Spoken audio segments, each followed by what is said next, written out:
The fool is agape when he comes to the feast. He stammers, or else is still. But soon, if he gets a drink, is it seen what the mind of the man is like.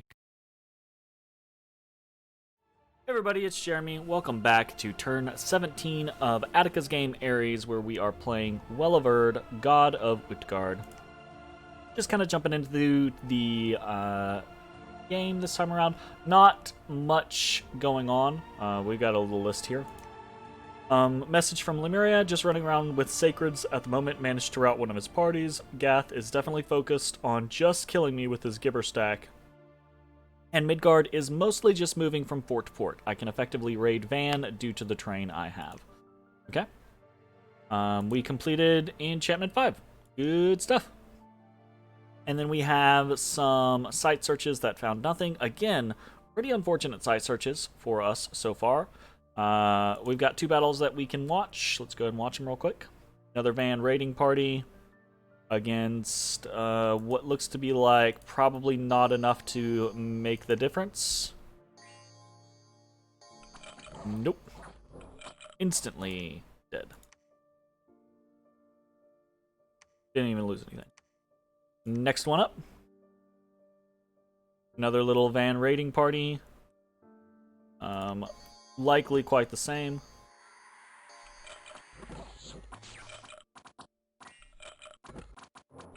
Yeah. Pretty much. Oh, actually did lose one this time around. To friendly fire, I suppose. Unfortunate. Okay. An unexpected event in Balcor. Rick Balcor. Got some unrest. Okay. Not a big deal. Thanks to our... Get off that cat! Thanks to our order scales, that'll go down pretty quick. Looks like Midgard was attacked by... Random event. What do we got? Ah, the Barbarians. And this will just smash. So they've lost a province to that. And then we have the construction of the giant castle in Defaros complete. And that is over here in Orc-Enum. Okay, cool. Fantastic. So, what do we have going on this turn? Actually, not much, truth be told. This turn's going to be very simple. We're going to move a Seath down. Move a Scout down.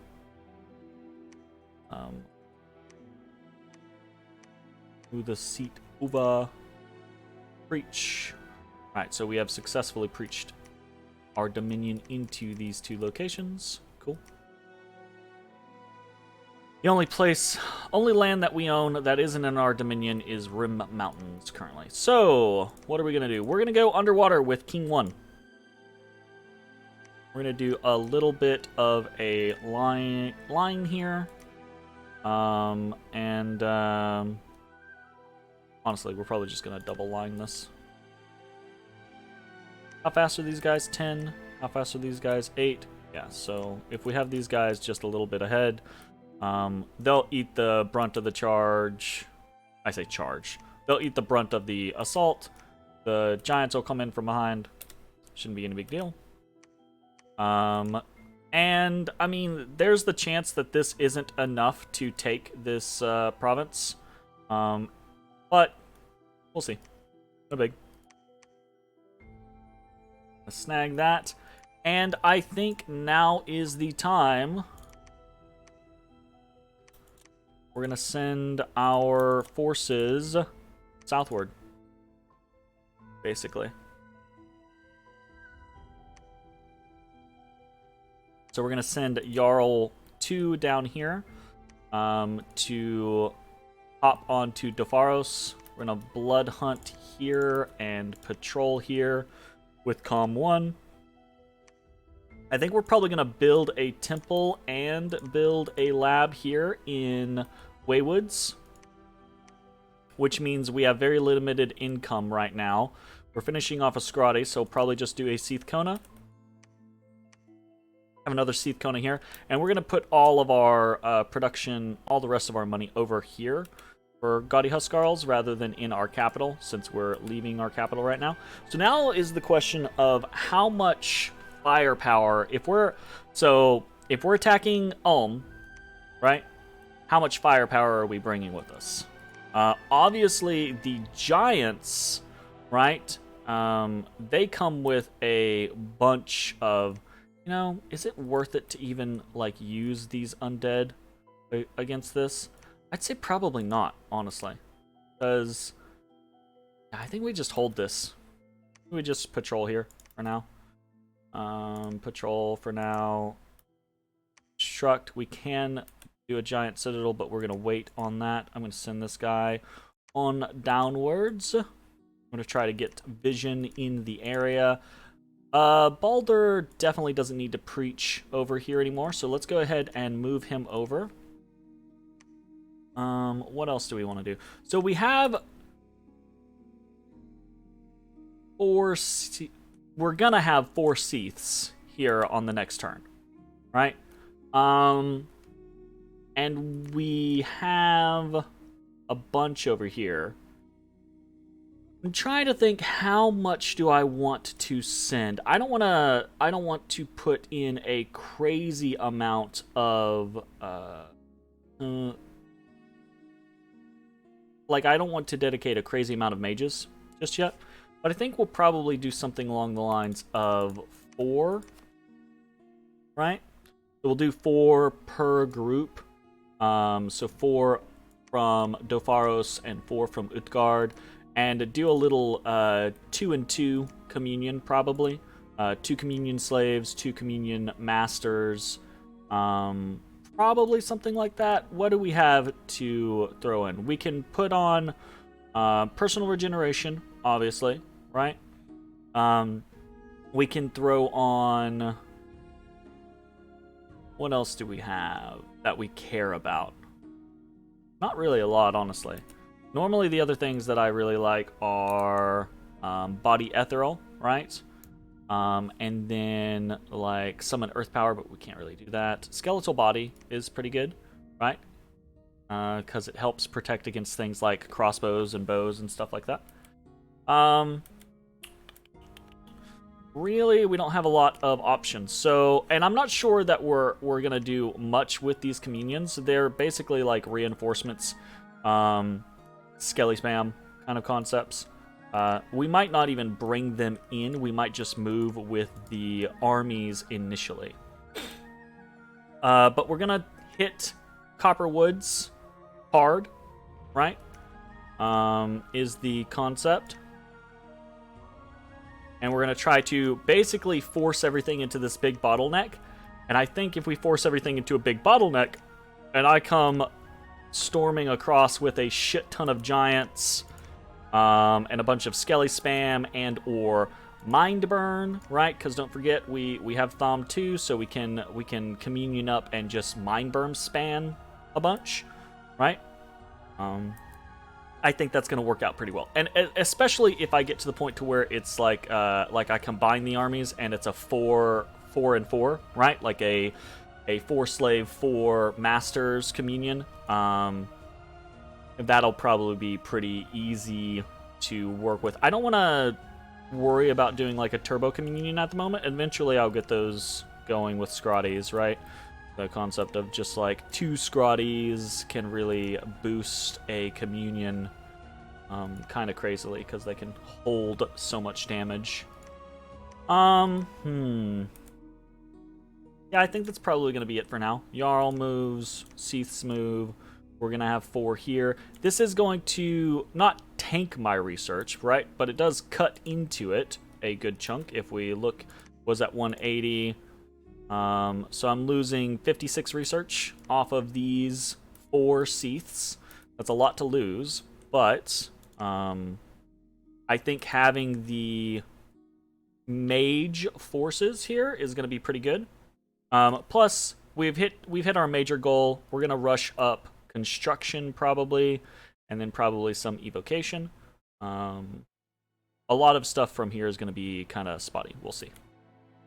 So, construction. Get our Scrotty there. Questions. All right, bring Air Force One back. I'd actually like to get up up Thaumaturgy to Thom 4 so I can remote site search Auspex, right? With all of these, I say all of these, with the air income that I have right now. Gath still hasn't taken these fucking... Wow, like really, man? That's 75 income that you're losing every turn. And this is production in a fort that you're losing every turn.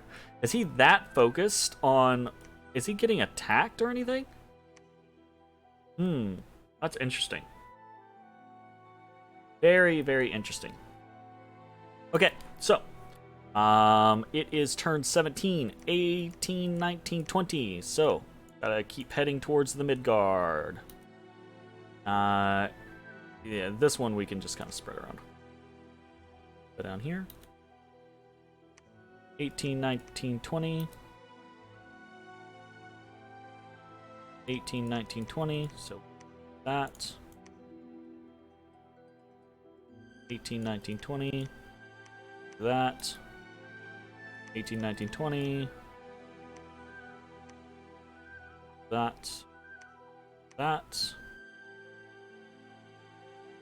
18, 19, 20. Same here with both of these. That. 18, 19, 20. That. And bring this up. Okay, so this is owned by Independence. I don't know if someone just hasn't gotten around to it. I don't know if Trollwoods was controlled by I need to get more scouts down here. I need to quit fucking around with my damn dance party concept, and I need to get some scouts into Ulm. Oh, I'm such a dumbass sometimes. Still, this is fun. I'm actually really excited to see if I win the dance party with Atlantis. Gonna find out, like, Atlantis puts, like, 4 scouts on Midgard or something like that. I have, like, 10 scouts heading to Midgard. Oh, shit. Can I buy another scout? I can't afford it. Oh, man. Alright, let's add these guys to the mix. Very nice. Yeah, I think we'll probably use King to... How far can he move?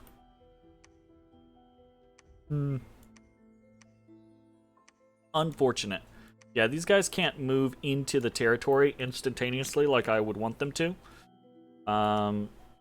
But I don't think it matters, right? I think when I come in swinging, this Copper Woods is absolutely gonna fall like almost instantaneously. I would assume, but it's the rest of the stuff that I'm not so sure about. So we'll see. Okay, I think that is pretty much it. And actually, that's justice. Seppi the second. Actually, that's most of what I'm gonna be doing for the turn. That's pretty much it. We're saving our death gems. We don't have anything we want to use our astral pearls or nature gems on just yet. Our nature gems, we're gonna be using a lot of that for thugging, basically. When we get up to construction 4. And our astral gems, we're going to be doing a bunch of stuff with those later on, but right now there's nothing to really pour them into. Air gems, we're randomly getting air gems. Our death gems is kind of what we want to store. This is actually like really unfortunate. My gem economy is not doing very good at all. So shit, that's bad. Like 11. That's 11 on turn 17. That's really bad. That's really, really bad income. There's got to be a counterpoint, right, to everything. You get oh, and I'm gonna be bringing in probably Big Goad as well. Like I'm gonna hit Ulm with everything I have. So. Okay, I think that is it. I'm going to send a message to everyone, and that's going to be... A thin sheet of ice begins to form upon the waters. Oop, on the waters of the well. Let me go put a V in there. And again, this is a generic, nothing's really happening this turn kind of concept. But there will be blood in the water soon. So, and I'm not gonna send a message back to Lemuria because I don't really have anything to say past that point, right? I will, send something next turn, obviously, but because I don't want Lemuria to feel like he's being abandoned, but he actually kind of is probably being abandoned. Yes. I haven't with Atlantis and Vati fighting. I hate this so much, right? I've been thinking about this for a while. We've got me and Lemuria bordering Midgard. Midgard is an incredibly dangerous threat right now. Lemuria could be a dangerous threat if left alone, right? But Midgard is doing a good job attacking them, and they're getting attacked by Gath. They might be able to hold them off. We'll see. If I jumped in, probably could do a lot better, right? Absolutely. Still doesn't mean that we would win, right? Midgard might be able to fight us off.